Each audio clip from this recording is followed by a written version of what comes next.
우리 지난 시간에 창세기 45장까지 우리 하고 이제 우리 창세기 46장서부터인데 이제 창세기가 이제 거의 끝이 나가고 있습니다. 저 오렌지 카운티 동네에는 지금 출애굽기를 지금 하고 있는 중에 있습니다. 우리가 조금 늦어요. 네. 창세기 46장이고요. 그리고 그동안에 뭡니까? 우리 성경 공부, 우리 여기서 하는 내용들, 밀린 것들을 그냥 제가 홈페이지에다가 쫙 한 10개를 그냥 밀렸다가 한꺼번에 쫙 다 올려놨어요. 그래가지고 여러분들이 혹시 빠지신 부분은 언제든지 볼 수 있도록 해놨습니다. 창세기 46장입니다. 아마 지난 시간에 우리 끝부분에는 저희 집안 이야기를 제가 좀 했었죠. 네, 그래서 야곱이 요셉을 만난 다음에 정말 이제 내가 죽어도 가하도다 뭐 이런 얘기를 했었는데 저희 집안에서도 저희 외할아버님께서 한 40년 만에 우리 가족들을 상봉하고선 내가 이제 죽어도 가하도다 하는 일이 실제 우리 집안에도 있었다는 것을 제가 말씀을 드렸습니다. 자, 이제 46장입니다. 자, 요셉이 살아있다라는 소식을, 애굽에 살아있다라는 소식을 이제 야곱이 알게 되었습니다. 그러나 이 애굽에 요셉이 살아있다고 해서 이 가나안에서 그동안 터전을 일구고 살아온 야곱이 이 모든 것을 정리하고 요셉에게 간다? 이것은 그렇게 쉬운 일은 아닙니다.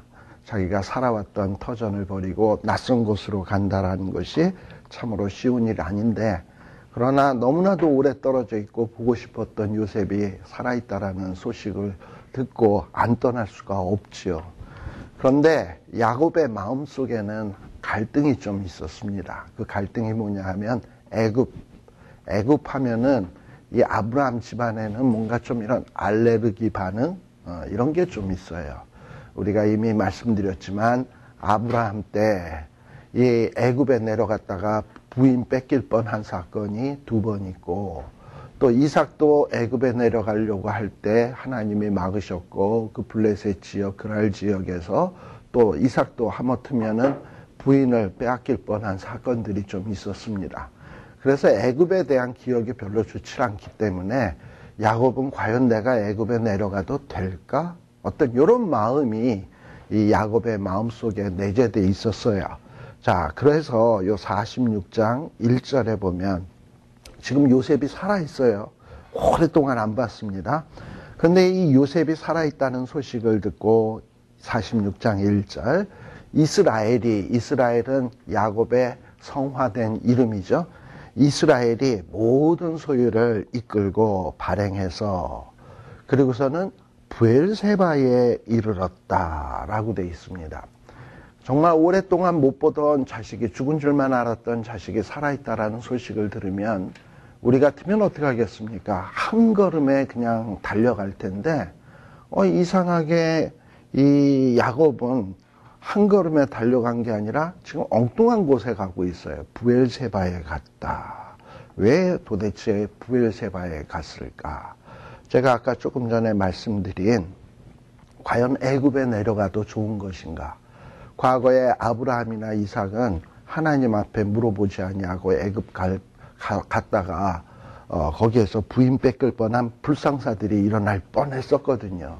이걸 알고 있는 야곱은 이제 이전의 야곱이 아니야. 지멋대로 행동하던 야곱이 아니고 항상 하나님의 뜻을 묻는 성화된 야곱으로 바뀌어져 있거든요. 그래서 아무리 정말 오랫동안 죽었던 아들이라 하더라도, 죽었다고 생각했던 아들이라 하더라도 그 아들이 살아있다 할지라도 만나러 가는 장소가 애굽인지라 하나님, 내가 애굽에 가도 될까요? 하는 것을 물어보고 싶어서 지금 이 브엘세바에 가서 하나님 앞에 아비 이삭의 하나님께 희생을 드리고 예배를 드리고 지금 이러고서는 가려고 하는 거예요.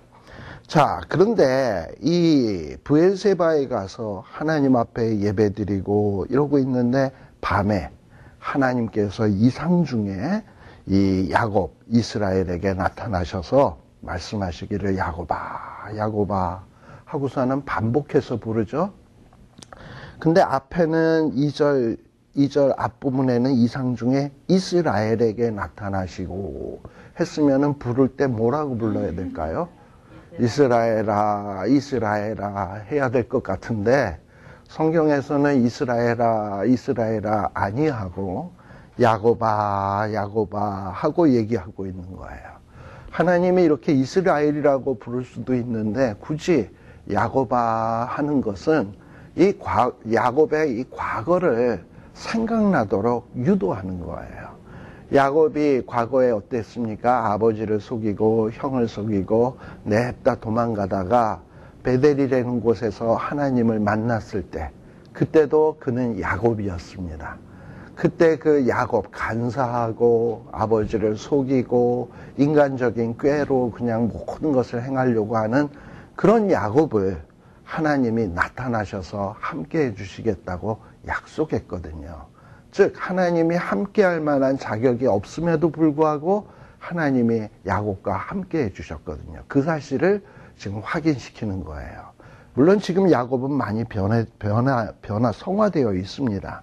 그런데 야곱아, 야곱아, 이 연약한 야곱아, 연약한 야곱아, 간사한 야곱아, 야곱아, 지금 내가 나타나는 거 보면 내가 너와 함께하고 있지 않니? 하고 물어보는 것과 같은 거예요. 그러면서 하나님께서 말씀하시기를 뭐라 그러냐? 하나님이 가라사대 나는 하나님이다. 여기서 하나님이다라는 말은 전능자라는 뜻이에요. 엘로힘이라는 뜻인데 나는 아비의 하나님이니 애굽에 내려가기를 두려워하지 마라. 특별히 아비의 하나님이다라고 얘기하는 걸 보면 아브라함 때도 그랬고 이삭 때도 그랬고 하나님이 능력과 권세로 그들과 함께했던 하나님인데 나는 너희 아버지와만 함께하는 게 아니라 할아버지와만 함께하는 게 아니라 지금 너와도 함께하는 하나님이다라는 것을 확신시키기 위해서 지금 이 하나님께서 야곱에게 지금 말씀하고 있는 거예요.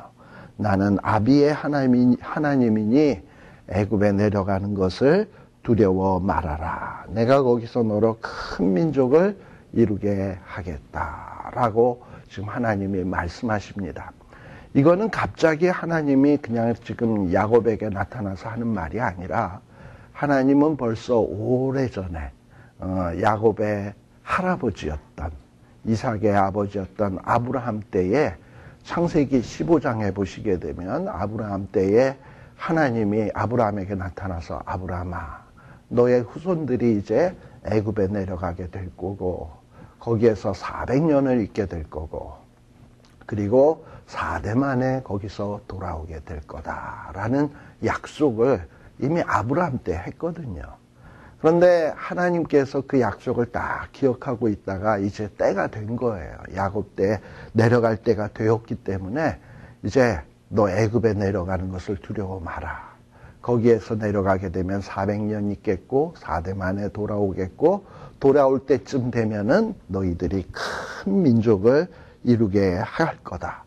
그리고 이 야곱은 지금 애굽에 내려가는 게 두렵거든요. 뭐 자칫 잘못하면 뭐 부인들 뺏기고 자식들 뺏기고 이러지 않을까. 이런 걸 염려하는 것 같으니까 우리 하나님께서 말씀하시기를 내가 너와 함께 애굽에 내려가겠다. 그리고 애굽에 내려가서 못 돌아오는 것이 아니라 거기에 붙은 말이 뭐죠? 정령. 반드시 너를 인도하여 다시 올라올 것이며 요셉이 그 손으로 내 눈을 감기리라. 보통 우리 한국 사람도 그렇고 아마 이스라엘 사람도 그랬던 것 같아요. 죽어서 조상의 묘에 묻히지 못하면 참 불행하다고 생각한 것 같아. 근데 이 야곱도 자기가 애굽에 내려가서 지금 벌써 나이가 130세인데 그리고 애굽에 가서 17년을 더 살거든요. 그러니까 130세면은 뭐 이스마엘도 135세에 죽고 이랬으니까 자기가 죽을 날이 멀지 않았는데 괜히 죽어서 애굽의 어느 피라미드에 묻히는 거 아닌가 뭐 이런 거 생각하면 굉장히 두려운 거야. 그러니까 하나님이 그 마음을 다 가신 하나님께서 걱정 마라. 네 아들이 네 아들 요셉이 내 눈을 감기울 것이고 너를 다시금 가나안 땅으로 돌아오게 할 거다라고 약속을 했습니다. 자, 이 약속을 들은 야곱은 이제 걱정거리가 사라진 거지. 그래가지고 이 브엘세바에서 드디어 어디로 가느냐? 애굽으로 간다 이 말이에요. 참 이런 모습이 참 우리가 본받아야 될 점이 아닌가 싶습니다. 오랫동안 떨어져 있었던 아들, 그 아들이 살아있다라는 소식을 들었는데 우리의 감정 같으면 그냥 냅다 그냥 뭐 고무신도 안 신고 그냥 달려갈 것 같은데 야곱은 중간에 브엘세바에 가서, 이 브엘세바는 뭐냐면 아브라함이 제단 쌓았던 곳이고 이삭이 제단을 쌓았던 그곳인데 그곳에 가서 하나님 앞에 그 뜻을 물어요. 참 이런 신앙의 모습을 우리도 과연 간직할 수 있을까? 어떤 중대한 일을 앞두고 하나님 이거 어떻게 해야 될까요? 하는 이런 묻는 자세. 이게 바로 이 야곱의 성화된 모습이었습니다. 그래가지고 이 야곱이 이제 브엘세바에서 이제 떠나서 애굽으로 향하여 가는데 이미 앞서도 말씀드렸듯이 요셉이 살아있다라는 것을 확실하게 알게 된 그 증거물이 뭐였습니까? 바로가 이 야곱을 올 때 편하게 오라고 그 바로가 가지고 있는 수레, 화려한 수레를 줬잖아요. 그래서 그 수레를 타고 자식들을 그 수레들 여러 수레에다가 태우고 그리고 지금 애굽으로 돌아오게 되는 거예요. 그리고 그 생축과 가나안 땅에서 얻은 재물을 이끌고 지금 애굽으로 오게 됩니다. 자, 이와 같이 야곱이 그 아들들과 손자들과 딸들과 손녀들 그 모든 자손을 데리고 애굽으로 갔더라. 이 지금 어떻게 보면은 그냥 뭐 단순히 애굽에 갔다는 얘기지만 이 얘기 속에는 제가 여러 번 얘기를 했습니다만 이스라엘은 애굽으로 가야만 해요. 왜냐? 하나님이 이스라엘 자손은 하늘의 별같이 땅의 티끌같이 많아지게 하겠다, 번성하게 하겠다고 약속을 했거든요. 근데 지금 팔레스틴 지역에는 뭐냐면 극심한 가뭄이 들었습니다. 그리고 애굽도 역시 마찬가지로 극심한 가뭄이 들었는데 애굽은 요셉이 그 바로의 꿈을 해몽하고 장차 7년 풍년, 7년 흉년 이걸 딱 알고 미리미리 준비한 턱에 그래도 애굽에는 식량이 있거든. 근데 이제 만일에 이 야곱의 식구들이 애굽에 내려가지 아니하면 가나안 땅에서 이거 굶어 죽을지 모른단 말이에요. 그러니까 이 굶어 죽는 것을 방지해야 하나님의 약속이 이루어지는 거거든. 그러니까 하나님은 자기의 했던 약속을 지키기 위해서 지금 이스라엘 백성들을 애굽에 보내는 겁니다. 또 한 가지 중요한 것, 또 여러 번 말씀드린 겁니다만 가나안 땅에 이 더러운 문화, 더러운 죄악이 슬금슬금 야곱의 집안에 들어오기 시작했다라고 제가 말씀드렸죠. 유다가 가나안 여인과 결혼을 했고 그리고 자식의 엘과 오난이라고 하는 자식을 낳았다 얘기했잖아요. 근데 그 엘과 오난이 얼마나 망난이었습니까? 그리고 또 유다라고 하는 사람도 그야말로 야곱의 12아들 가운데서 대표적인 아들인데 이런 대표적인 아들도 이방인과 결혼을 하게 되고 이런 거를 보면서 하나님이 더 이상 가나안에 두어서는 안 되겠다. 이들을 애굽으로 옮겨서 격리를 시켜야 되겠다. 이런 차원에서 지금 이스라엘 백성들을 애굽에 보내고 있는 거예요. 근데 밑도 절도 없이 그냥 애굽에 덜렁 가면 되겠습니까? 거기에 가서 뭐 애굽 사람들이 어서 오십시오. 누가 기다리겠어요? 그거를 준비하기 위해서 하나님은 미리 요셉을 준비해가지고 애굽에 보내서 물론 요셉이 직사하게 고생을 했지만 요셉을 하나님이 함께 하셔서 총리 대신의 위치로 딱 만들어 놓은 거야. 그러니 야곱의 집이 모두가 이민을 와도 요셉 덕택에 애굽에서 편안하게 살 수 있도록. 그래서 참 이 요셉의 이야기는 결국은 뭐냐? 정말 하나님께서 이스라엘을 얼마나 사랑하셔서 요셉을 준비해서 이스라엘 백성들을 보호하시는가 하는 그 이야기를 지금 보여주고 있는 내용입니다. 자, 그 다음에 8절서부터 보게 되면 별로 재미없는 내용이 나오죠. 자, 그러면서 뭐가 나오냐면 8절서부터는 애굽에 내려간 이 야곱의 자식들의 목록이 나오게 됩니다. 이 목록이 나오게 되는데 이 오경을 읽다 보면 중간중간 이런 족보라든지 목록이라든지 이런 내용들이 가끔 이야기가 나오다가 중간에 턱 나와가지고 이야기의 내용을 스탑시키고 잘라먹는 듯한 이런 어떤 느낌이 좀 들어요. 그런데 이런 목록들은 아무런 뜻 없이 의미 없이 나오는 것이 아니라 나름대로 깊은 의미들이 있다라는 것을 이제 성경을 좀 깊이 이해하기 위해서는 알 필요가 있습니다. 첫 번째로 여기 8절에서부터 나오는 이 목록을 다 이렇게 모아보면 한 몇 명 정도 되냐? 46장 27절, 46장 27절에 보시게 되면 거기에 보면 토탈 합이 얼마냐 하면은 70명이다 라는 이야기가 나옵니다. 자, 근데 이 70명이었다. 참, 근데 이게 참 오묘하게도 우리가 창세기 10장에 보게 되면 무슨 사건이 나오냐면 11장에 바벨탑 사건이 나오는데 바벨탑 사건 나오기 바로 전장에 무슨 얘기가 나오냐면 노아의 후손들, 셈, 함, 야벳의 후손들의 명단들이 쫙 나와요. 근데 그 명단, 그 아들들의 그 명단의 그 숫자는 사람의 이름이기도 합니다만 또한 그들이 각 나라의 조상이기도 해. 그래가지고 이 노아 이후에 노아의 후손들의 그 이름이 70명인데 곧 노아의 후손으로 말미암아 70개의 나라가 나온다라는 얘기예요.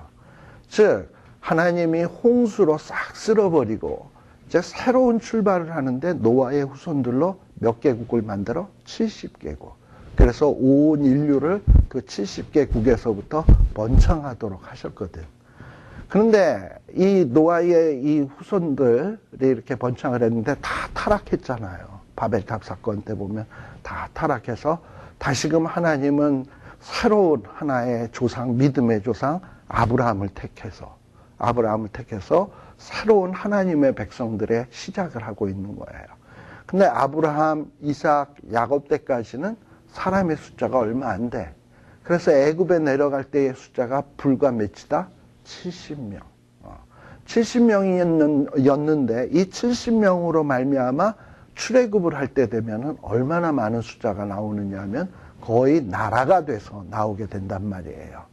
바로 이렇게 이 70이라고 하는 숫자는 어떤 새로운 출발을 의미하는 숫자다라는 것을 우리들이 좀 알 필요가 있습니다.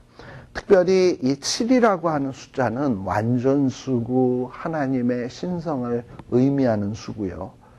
10이라고 하는 숫자는 어떤 수냐 하면 만수, 그러니까 많은 것을 뜻하는 어떤 이런 만수예요. 자, 그래서 어쨌든 70명으로 시작한 이 야곱의 아들들이 결국에는 이제 하나님의 백성들이 되게 되는 거예요. 어떤 의미에서 아브라함은 새로운 아담입니다. 새로운 아담인데 아담은 축복을 잃어버렸죠. 그런데 이제 하나님은 이 아담과 아브라함과 이삭과 야곱, 아브라함의 후손들을 통해서 하나님은 뭘 계획하고 있냐? 이제 축복을 계획하고 있다라는 것을, 이 축복을 계획하기 위해서는 이제 이스라엘 후손들이 막 늘어나야 되거든. 그래서 지금 애굽에 가는 거예요. 단순히 흉년 들어서 먹고 살기 위해서 가는 것이 아니라 이 내려가는 데는 깊은 의미가 있다라는 것을 생각할 필요가 있습니다. 또 이렇게 70이라고 하는 적은 숫자가 내려갔는데 나올 때 보면 어떻게 됩니까? 엄청난 숫자가 돼서 나와요. 정말 우리 하나님께서 아브라함 때 이미 약속한 대로 정말 너를 하늘의 별처럼 땅의 티끌처럼 많게 해주겠다고 약속하셨는데 그 약속이 얼마나 신실하게 이루어지는가 하는 것을 보여주기 위해서 이 명단이 등장하고 있는 것이다 라는 것을 좀 여러분들이 알 필요가 있습니다.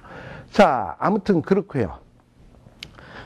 그런데 아마 여러분들이 성경을 꼼꼼히 보신 분은 이 부분을 보면서 이상하네 하는 게 느껴지겠고, 안 꼼꼼히 보시는 분은 그냥 아무런 그냥 걱정 근심 없이 이 구절이 넘어가겠습니다만, 그러나 이참에 얘기가 나왔으니까 한번 우리 찾아봅시다. 사도행전 7장 14절.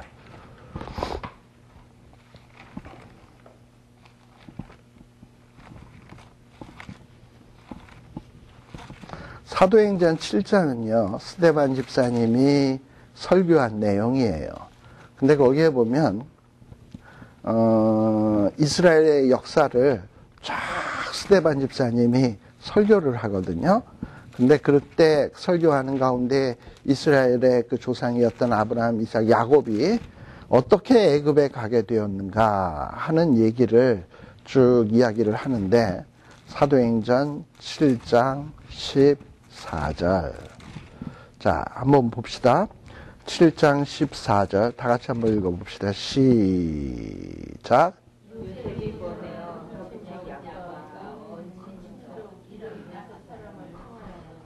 네, 거기에 보면은 요셉이 자기 부친과 온 친척들을 다 이제 애굽 땅에 오라고 했는데 그 숫자가 몇 명이다?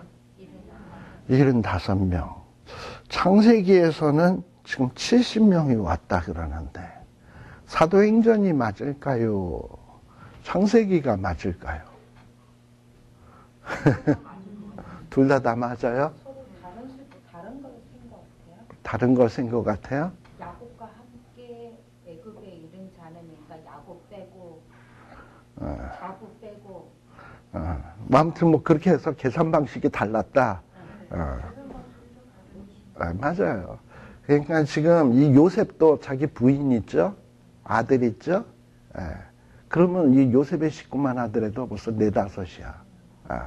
그리고 거기서 온 사람이 70이고, 그리고 요셉이 청에서 식탁하게 쫙 앉은 사람은 자기의 식구까지 합하니까 75이라는 얘기예요.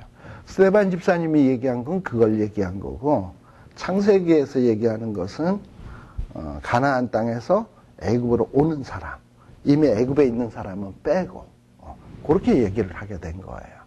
그래서 우리가 성경을 보다 보면 간혹 이렇게 어떤 숫자의 차이, 또 어떤 같은 사건인데 뭔가 이렇게 차이가 나는 것을 보게 되면 왜 이렇지? 하면은 보는 관점, 보는 시각에 따라서 차이가 난다라는 것을 조금 생각할 필요가 있어요. 성경이 틀려서가 아니고. 그래서 뭐 그런 거를 지금 사도행전 7장과 이거를 비교해서 이렇게 생각하는 사람이 몇 되겠습니까? 사도행전 7장 가려면 아직도 멀었는데, 그것도 그때쯤 가면은 창세기는 이미 잊어버렸잖아. 그러니까 별로 의심할 게 없게 되는데, 근데 이제 성경을 여러 번 읽다 보면, 사도행전에서, 창세기에서는 70이었던 것 같은데 왜 사도행전에서 이렇게 얘기하지? 또 이런 또 고민을 하게 되거든요. 그래서 제가 잠깐 한번 말씀을 드렸습니다. 근데 요거는 바로 이렇게 애굽 땅에 이미 있는 이 요셉의 식구들이 있다라는 것을 좀 여러분들이 기억할 필요가 있어요. 자, 그러면서 이 명단이 쭉 나옵니다. 그래서 이 명단이 나오는데 여러분들 이 명단에서 조금 눈여겨봐야 될 부분들이 좀 뭐냐 하면은, 거기에 보면 여러분들 야곱은 야곱은 그 밑에 그 자식들이 몇 명 있나요? 에? 자, 거기에 보면은 46장 15절 한번 보세요. 레아가 밧단 아람에서 야곱에게 낳은 자손들이라. 그 딸 디나를 합하여 남자와 여자가 몇 명? 33명. 여러분들 레아가 낳은 자식이 아들 누구누구가 있죠? 루벤, 시므온, 레위, 유다. 우리는 딱 4명만 낳은 걸로 생각을 한다고. 근데 레아가 실질적으로, 그리고 이제 딸 디나가 있죠. 5명만 낳은 줄로 생각한다고. 그런데 성경에 가만 보니까는 레아가 밧단아람에게서 야곱에게 낳은 자손들이라 하면서 그 딸 디나를 합하여 남자와 여자가 총 몇 명? 33명. 그러니까는 굉장히 많죠. 아들은 4명밖에 안 되는데 딸 디나 합해서 그럼 딸이 엄청 많다는 거야, 레아는. 근데 이 딸 얘기가 창세기에 전혀 안 나오고 있잖아요. 예. 그런 걸 보면 성경은 모든 이야기를 다 쓰고 있는 것은 아닙니다. 필요한 얘기만 쓰고 있어요. 그래서 우리는 흔히 야곱은 12아들만 낳고 12달에 딸 하나만 있다, 이렇게 생각하면 이거 큰 착각이야. 다른 자식들도 있었는데 안 썼을 뿐이지. 여기 분명히 레아의 자식들이 33명이에요. 굉장히 많죠. 예. 그리고 또 여기 보다 보면은 의외로 이 딸에 대한 얘기도 있거든요.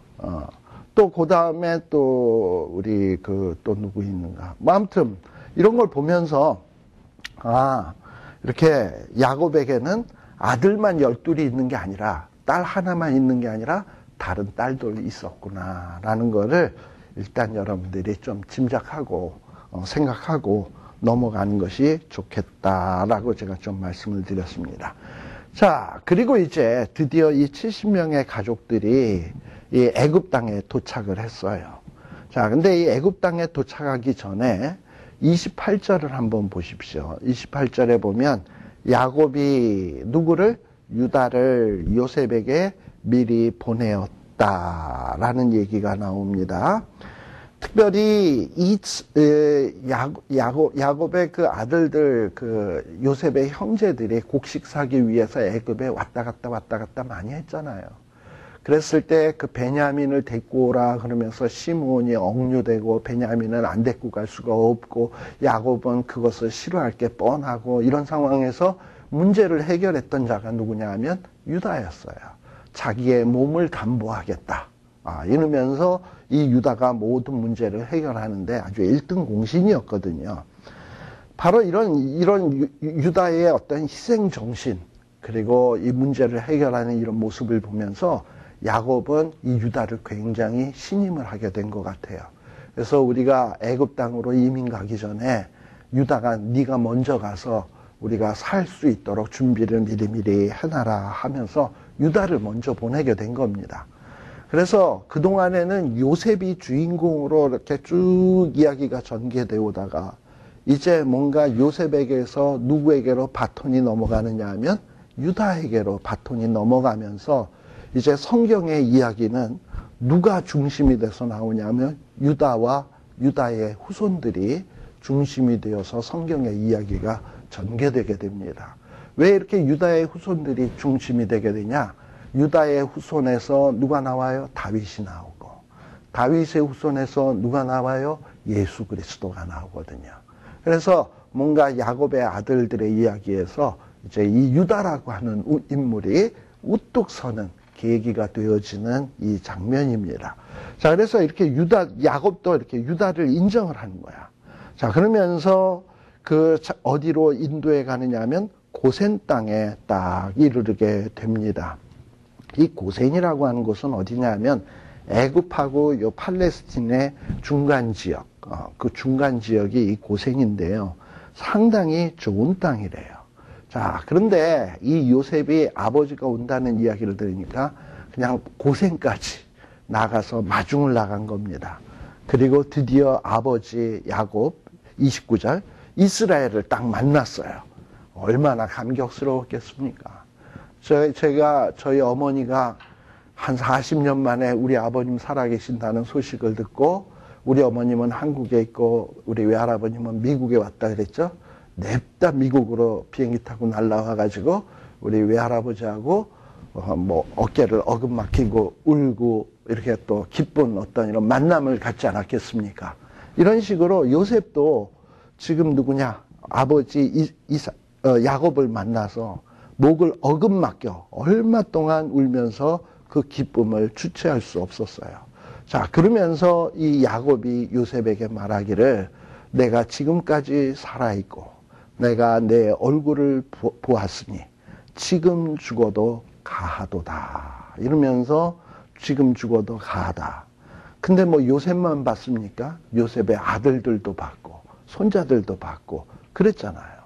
자, 그러고서는 이제 이 요셉이 자기 아버지가 왔으니까 이제 이 아버지와 자기의 가족들을 이 바로에게 소개를 하게 된 거예요. 그래서 요셉이 그 형들, 아비의 권속들에게 이르되 우리 올라가서 내가 바로에게 보고를 해야 되겠는데, 그러면서 이제 가서 이 아버지를, 바로를 만나서 내 부모들이 왔고 이분들은 뭐 하는 사람들이라라고 이제 물어볼 텐데, 그러면 당신네들하고 이 바로가 만나게 될 텐데, 이 만났을 때에 어떻게 바로가 질문을 할 건지, 여러분은 어떻게 대답을 할 건지, 이거를 미리 리허설을 시키는 장면이 바로 요 32절서부터의 내용이에요.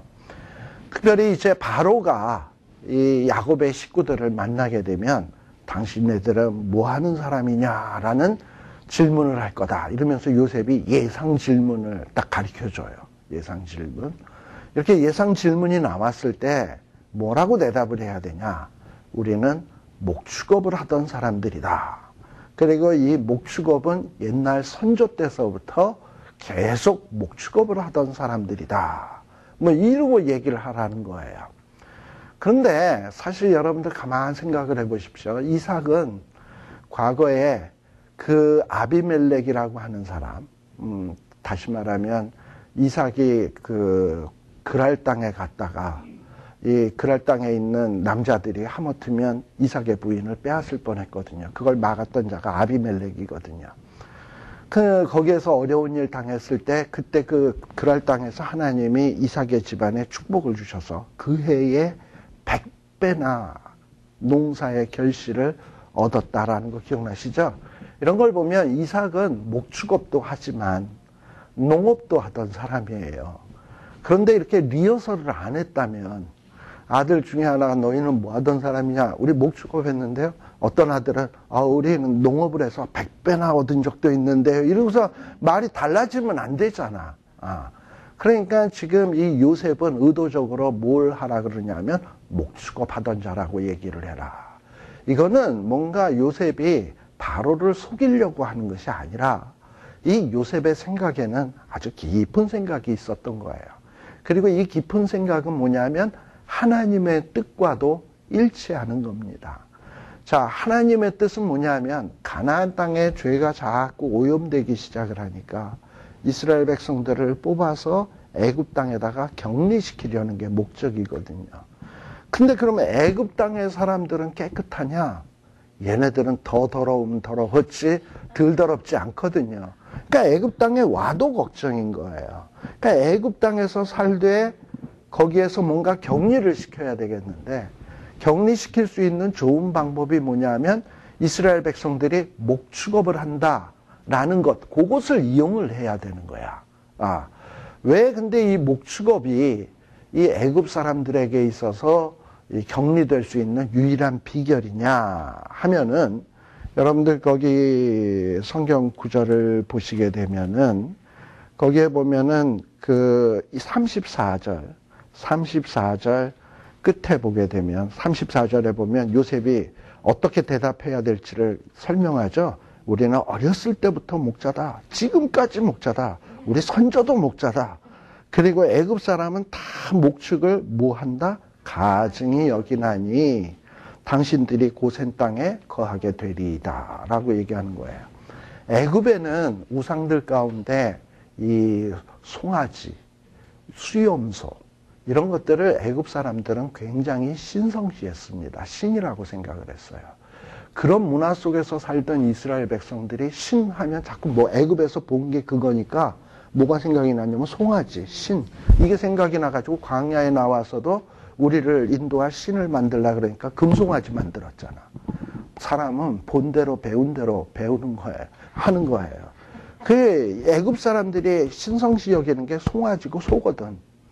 근데 그동안에 이스라엘 백성들은 목축업을 하면서 또 목축업만 했냐? 하나님 앞에 제사 드릴 때는 흠없는 소, 숨없는 양, 이딴 거 잡아가지고 하나님 앞에 제사를 드리잖아.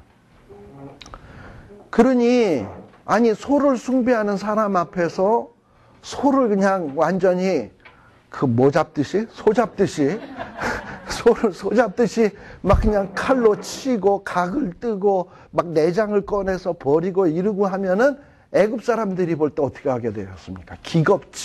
기겁을 하겠지. 완전히 우리를 모독하는구나라고 생각을 할 거 아니에요. 우리 얼마 전에 어떤 사람이 그 여기 기독교 교회에서 목사가 이 코란, 이슬람 사람들이 신성시 여기는 그 코란을 불태웠다가 이슬람 사람들이 대대적으로 데모를 일으키고 난리를 친 사건이 있었죠. 한 1, 2년 전쯤 되나? 뭐 아무튼 그러면서 다음번에도 또 성경책을 코란을 불태우겠노라고 뭐 이래가지고 이슬람하고 이 기독교계가 미국의 이 기독교계가 아주 첨예하게 갈등을 겪었던 걸 여러분들 잘 아실 거예요. 근데 이 소를 숭배하는 사람들 앞에서 소를 잡는다? 이건 뭐 정말 이 애굽 사람 입장에서 보면 저건 인간이하다라고 생각을 할 수밖에 없게 되는 거예요. 예. 자, 그러니까 여러분들 우리가 한국에서도 보게 되면 우리가 좀 혐오하는 사람들이 우리 지금은 뭐 별로 안 그렇습니다만 옛날에 무슨 조선시대 때 이럴 때 혐오하는 사람들이 누굽니까?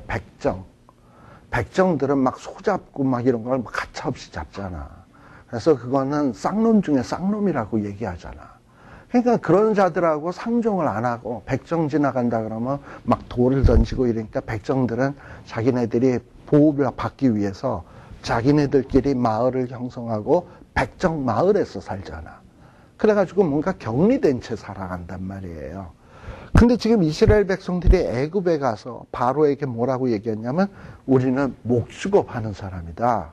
이러고 얘기를 하면 바로는 요셉이 총리 대신이니까 또 그 가족들이라니까 싫은 척은 못하지만 그렇습니까? 그러면서 속으로 뒤돌아서 이랬을 거 아니에요.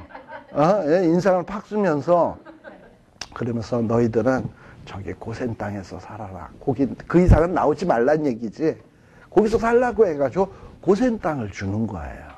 벌써 이 요셉은 이 애굽 땅의 더러운 문화와 이 이스라엘 백성들이 섞여서는 안 된다라는 하나님의 뜻을 아는 사람이거든. 그리고 이미 애굽 땅에 와서 여러 가지 추한 꼴들을 많이 봤잖아요. 보디발의 집에서 이 보디발의 아내가 얼마나 도덕적으로 문란한 사람인지 이런 것들을 철저히 경험을 했기 때문에 내 형제들, 내 가족들이 와가지고 자칫 잘못하면 그런 애굽의 죄악된 문화에 섞이게 될 수 있으니까 뭔가 이렇게 구별을 해야 되겠는데 그래서 미리미리 고센 땅, 팔레스틴하고도 가깝고 그리고 아주 비옥하고 좋은 땅이고 거기에 딱 들어가서 미리 거기에다가 미리 다 요셉이 준비를 해놓은 거야. 그래 놓고서는 바로에게 가서 리허설 준비해가지고 질문 너네들 뭐 하던 사람이냐 그러면 목축업이라 그래라 목축업. 그래서 목축업이다 그러면 바로가 고센 땅 줄 거를 딱 예견을 한 거예요. 그리고 고센 땅에 있다 보면 먹을 거 걱정 안 하고 살 것 같으니까. 이렇게 하나님은 이스라엘 백성들을 번성시키기 위해서 좋은 땅을 예비하고요. 죄악에 오염되도록 하지 않기 위해서 이 가나안 사람들의 직업까지 이용하시고요. 그래서 이 고센 땅에서 격리된 채 살아갈 수 있도록 이렇게 미리미리 예비하시는 하나님이시다라는 거. 참 이것이 근데 뭐 이 요셉의 형제들이라든지 야곱의 그 권속들이 지금 이런 일을 바로와 대화를 하면서 우리 목축업했다. 그리고 고센 땅에서 살게 된 거. 이런 어떤 일들 가운데 이런 깊은 뜻이 있다는 걸 알까 모를까? 모르지. 모르는데 그걸 언제 알게 되느냐 하면 시간 지나면서 알게 되는 거예요. 우리 하나님은 하나님을 사랑하는 자, 그 뜻대로 부르심을 입은 자들에게는 무슨 일? 모든 일. 어떨 때 보면 우리가 참 시시하게 여겨지는 일이라 할지라도 내가 하고 있는 어떤 직업, 또 내가 그동안 해오던 여러 가지 일들, 이런 것까지도 이용을 하셔가지고 나에게 좋은 쪽으로 이끌어 가시는 하나님이시다라는 것을 여러분들이 믿으셔야 돼. 그리고 그것을 믿다 보면 시간 지나 보면 진짜 그렇구나 확인되게 되는 때가 있어요. 여러분들 지금 뭐 이 야곱의 아들들 요셉의 형제들이 이런 어떤 하나님의 놀라운 축복을 받을 무슨 자격이 있나요? 자격 없는데도 하나님은 이미 아브라함의 식구들을 내가 너의 하나님 되겠다. 너희는 내 백성 되겠다. 이 하나님이 그냥 그렇게 약속을 해버린 거야.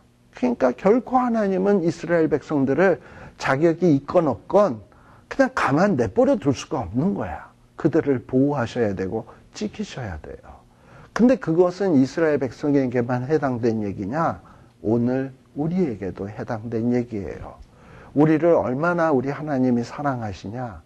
자기의 독생 성자 예수 그리스도의 생명을 날 구원하기 위해서 그 생명을 내어주실 정도로 우리를 사랑하세요. 별 볼 일도 없는데. 근데 이렇게 사랑하신 하나님께서 내 인생의 발걸음, 이 미래에 가는 발걸음들을 그냥 방치해두고 가고 싶은 대로 가라. 결코 이렇게 하시지 않는단 말이에요. 내 인생의 발걸음을 인도하시는 하나님이시다라는 것을 여러분들이 기억할 필요가 있습니다. 자, 드디어 어떻게 되었냐? 47장에 보게 되면 이 성경에 보면은요, 요렇게 해라. 그랬더니 요렇게 했더니 요랬더라. 그러면서 했던 얘기가 다시 한번 재반복돼서 나옵니다. 이렇게 다시 한번 비슷한 사건이 재반복돼서 나오는 이거는 뭐냐? 그만큼 중요하다는 거예요. 예를 들면은 어떤 바로가 꿈을 꿨어요. 그래서 바로가 요셉에게 내 꿈이 이러하다 그러면은 또 요셉은 또 그 꿈 얘기를 듣고 당신의 꿈 얘기를 다시 한번 반복하면서 그 꿈의 뜻은 이러합니다 하고 꿈 얘기가 다시 반복돼서 몇 번 나오거든. 근데 그만큼 중요하다는 거예요. 지금 리허설 연습했죠? 리허설 연습한 것이 47장에서는 실제 사건으로 지금 나타나는 거예요. 자, 근데 실제 사건에서 리허설과 실제 사건이 어떻게 다른가를 좀 여러분들이 눈여겨보실 필요가 있어요. 요셉이 바로에게 가서 이제 이거는 이제 연습이 아닙니다. 이건 실제입니다. 앞에는 연습이고요. 바로에게 가서 내 아비의 형들과 양과 소가 가나안 땅에 와서 고센 땅에 있습니다. 그래가지고 이제 이 바로에게 가는데 2절에 보게 되면 특별히 이 요셉이 얼마나 주도 면밀한 사람이냐면 형들 중 5인을 택하여 바로에게 보였다라고 되어 있습니다. 형제 중 12명이잖아. 자기 빼고 11명이잖아. 근데 11명을 다 데리고 간 게 아니라 5명만 딱 데리고 갔어요. 이건 의도적인 거예요. 애굽 사람들은 이 5라고 하는 숫자를 굉장히 좋아합니다. 여러분들 피라밋 아세요? 피라밋 보면은 피라밋의 그 꼭지점이 몇 개인가를 한번 생각해 보십시오. 밑에가 하나, 둘, 셋, 4개, 그 다음에 위에 하나, 그래서 그 꼭지점이 5개잖아.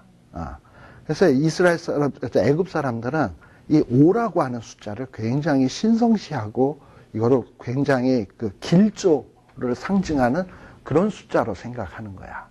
그러니까 이 요셉이 의도적으로 자기 형제들을 데리고 갈 때도 뭐냐면 5명만 딱 뽑아가지고 바로에게 탁 나가는 거야. 그럼 바로는 딱 보면 5명? 이러고서 저 집안이 5명이네. 좋네. 이제 이런 어떤 처음에 사람이 누구랑 딱 만나면 첫인상이 참 중요하잖아. 형제가 왔는데 5명? 사실은 아닌데 5명 딱 이렇게 한 거는 뭔가 첫인상을 딱 좋게 하기 위한 요셉의 아주 주도 면밀한 계산이에요. 5명을 데리고 딱 와가지고 이 5명에게는 특별히 리허설 연습을 잘 시켰겠죠. 아니나 다를까 이렇게 바로에게 딱 보이니까 예상 질문이 딱 나오는데 완전히 100% 정확하게 질문이 나오는 거야. 3절에 바로가 요셉의 형들에게 묻되 너희 생업이 무엇이냐? 그러면 연습 열심히 한 대로 뭐라고 대답을 해요? 바로에게 대답하되 종들은 목자이온데 우리 선조가 다 그러하니이다 하고 얘기를 하니까 그리고 이제 우리가 가나안 땅에 기근이 심하여 종들의 때를 칠 곳이 없기로 종들이 이곳에 뭐하러 왔다? 우거하러 왔다. 뭐 지금 사실은 뭐하러 온 겁니까? 완전히 죽치고 살러 온 듯한 느낌이 좀 들잖아요. 그런데도 여기서 뭐라고 얘기를 하냐면 우거라는 말을 써요. 우거는 뭐냐 하면은 아브라함이 가나안 땅에서 이리저리 옮겨 다녔잖아. 나그네처럼. 그런 게 우거야. 그러니까 애굽에 우리가 완전히 죽치고 살러 온 게 아니고 지금 흉년이 너무 심해서 이 팔레스틴 지역에서는 더 이상 목축업을 할 수가 없고 그러다 보면 우리 굶어 죽게 생겼는데 여기에 잠시 와서 양 좀 치다가 우린 또 갈 거다 라고 지금 얘기를 하는 거예요. 근데 이것이 어떻게 보면 사실이에요. 왜냐하면 아브라함도 그렇고 이삭도 그렇고 야곱도 그렇고 자기네들의 고향은 어디다? 가나안이다라는 의식이 강한 사람들이에요. 애굽은 잠시 우리가 우거하는 곳이지 이곳이 내 집이 아니다라는 거를 딱 마음속에 이미 다 그런 생각이 있었던 거예요. 우리 가스펠송에도 보면 이런 거 있었잖아. 죄 많은 이 세상은 내 집안이네. 내 모든 보화는 저 하늘에 있네. 있잖아요. 진짜 우리가 영원히 거하고 영원히 우리가 누려야 될 곳은 행복을 누리며 살 곳은 어디냐? 죄 많은 이 세상이 아닙니다. 우리는 모든 보화, 모든 행복이 어디 있냐? 저 하늘에 있는 거예요. 이 땅은 잠시 왔다가 우거하다가 가는 곳이에요. 자, 그래서 청컨대 이 고센 땅에 거하게 하소서라고 얘기를 하니까 가뜩이나 애굽 사람들은 목축업 한다 그런다면 저것들을 격리를 시켜야 되는데 이런 생각이 들 거 아닙니까? 그런데 그래도 명색이 총리의 가족들인데 저것들을 격리한다 그러면 이거 괄시한다고 목축업 한다고 괄시한다고 그러지 않을까? 이런 생각을 할 거 아니에요. 걱정을. 근데 뭔가 요셉의 형제들의 입에서 우리로 고센 땅에 거하게 하소서 그러니까는 애굽 사람들은 짐을 더는 거잖아. 그래 그거 참 좋은 생각이다. 너희들 고센 땅에서 살고 거기서만 살아라 하고서는 고센 땅에 거하게 하소서 그런 거예요. 자, 그러니까 바로가 대답하기를 네 아비와 형들이 왔으니 그래 네 앞에 좋은 땅이 있으니까 거기서 살아라. 고센 땅에 살아라. 이러고 얘기를 하는 거죠. 이 말 속에는 진짜 요셉의 가족들을 배려하는 마음도 있지만 애굽 왕은 괜히 이 이스라엘 사람들이 제사 드리다가 소 잡고 뭐 잡고 하다가 애굽 사람들하고 충돌이 일어나서 유혈 사태 일어나는 것을 방지하기 위해서 고센 땅에 격리를 해주는 거예요. 자, 그런데 또 한 가지가 또 뭐 놀라운 것이 뭐냐 하면은 너희들 중에 이 목축업에 능한 자가 있는 줄을 내가 아는데 그들이 나의 짐승을 주관하게 하라. 그러면서 목축업 한다 그러니까 바로는 자기의 짐승들을 특별히 관리하는 어떤 이런 특혜를 주었어요. 그러니 이건 뭐 생각지도 못했던 일 아닙니까? 이렇게 하나님께서는 이렇게 미리미리 예비해서 더 좋은 것으로 하나님은 복을 주시면 요만큼만 주는 게 아니라 차고 눌러서 차고 넘치게 주시는 하나님이야. 이건 이스라엘 백성들이 원했던 게 아니야. 바로의 그 양떼들까지 먹이는 거는 생각지도 못했던 일인데 바로가 그렇게까지 이렇게 축복을 해 주었어요. 자, 이렇게 되니까 이 바로로부터 얼마나 참 여러 가지 배려함을 입습니까? 그래서 이 요셉이 자기 아비 야곱을 인도해서 바로와 인사를 하게 됩니다. 근데 여기에서 놀라운 것이 야곱이 바로에게 축복하매. 자, 이것이 마치 뭐가 이루어지는 순간이냐면 창세기 12장 1, 2, 3절에 보시게 되면 하나님께서 아브라함에게 무슨 약속을 했겠습니까? 너를 축복하는 자에게는 내가 축복하고 너를 저주하는 자에게는 내가 저주하겠다. 그리고 아브라함은 뭐가 된다? 아브라함과 그 손들은 복의 근원이 될지라 라고 했습니다. 지금 바로는 뭔가 이스라엘 백성들에게 굉장히 최선을 다해서 선대하고 있습니다. 자, 이렇게 하나님의 축복된 백성들을 선대를 하니까 하나님은 이 아브라함의 후손인 야곱을 통해서 바로에게 뭘 한다? 축복을 한다. 그리고 이 야곱이 축복하는 이 축복을 바로가 받게 된다라는 것은 야곱은 그야말로 복의 근원이 지금 되고 있는 거예요. 자, 그러면서 이 바로가 야곱에게 묻기를 내 연세가 얼마냐라고 얘기하는데 내 나그네의 세월이 130년이다 이러면서 뒤에 붙는 사족으로 붙는 말이 뭐냐면 나의 연세가 얼마 못 된다라는 얘기를 합니다. 우리가 10계명의 제5계명이 뭐죠? 내 부모를 공경하라. 그리하면 장수의 축복이 준다는 거 아시죠? 장수라는 게 단순히 오래 사는 게 장수가 아니에요. 골골하면서 오래 살면 그건 저주예요. 근데 행복하게 잘 사는 이런 축복을 준다 그랬습니다. 근데 지금 야곱의 얘기를 딱 보면 내 연수가 자기 그 아비의 그 연수에 못하다라는 얘기를 하죠. 아브라함은 175세까지 살았고 이삭은 180세까지 살았습니다. 근데 지금 야곱은 몇 살이냐? 130세고요. 그로부터 17년 더 살아서 147세에 죽습니다. 말 그대로 아비의 연수에 못 미쳐서 갑니다. 야곱은. 왜 그랬을까요? 아버지 속였잖아. 아버지 속였고 아무튼 어떻게 보면 불효막심한 거 아닙니까? 그리고 아버지를 떠나서 바단 아람에 가서 오랫동안 있으면서 효도인들 제대로 해봤겠습니까? 그러니까 이 야곱은 그 연수가 자기 부모만 못해. 또 무슨 세월을 보냈어? 또 그나마 또 그 산 세월도 험악한 세월을 보냈어. 왜? 효도 못했잖아. 그래서 이 험악한 세월을 보내는 거예요. 자, 그래서 어떻게 보면 이 야곱이라고 하는 사람은 험악한 세월을 통해서 성화되는 건 틀림이 없는데 또 한편으로는 하나님의 그 계명, 제5계명과 같은 그런 계명을 제대로 지키질 못하니까 그 계명에서 약속된 축복을 누리질 못해. 아마 성화됐음에도 불구하고. 이런 사실을 우리가 마음속에 딱 간직해야 돼요. 하나님은 험악한 세월을 통해서 성화시키는 축복을 주시긴 주셨지만 또 한편으로는 하나님의 공의의 방법으로 부모의 연수에 못 미치는 이런 벌도 주시고 또 그 인생이 험악한 세월을 사는 이런 벌도 주시고 그래서 하나님은 얼마나 정확하신 하나님이신지 모른다. 그래서 우리가 이 땅 위에서 정말 복되게 살기를 원한다면 하나님의 말씀의 뜻이 무엇인지를 알고 마음에 새기고 그래 하나님의 말씀대로 살아야지 이러고서 살다가 보면 하나님이 약속하신 그 말씀의 축복들 약속하신 것에 대한 축복들이 우리 삶 가운데서 시간이 지나면서 막 이루어지는 것들을 체험하게 되는 거예요.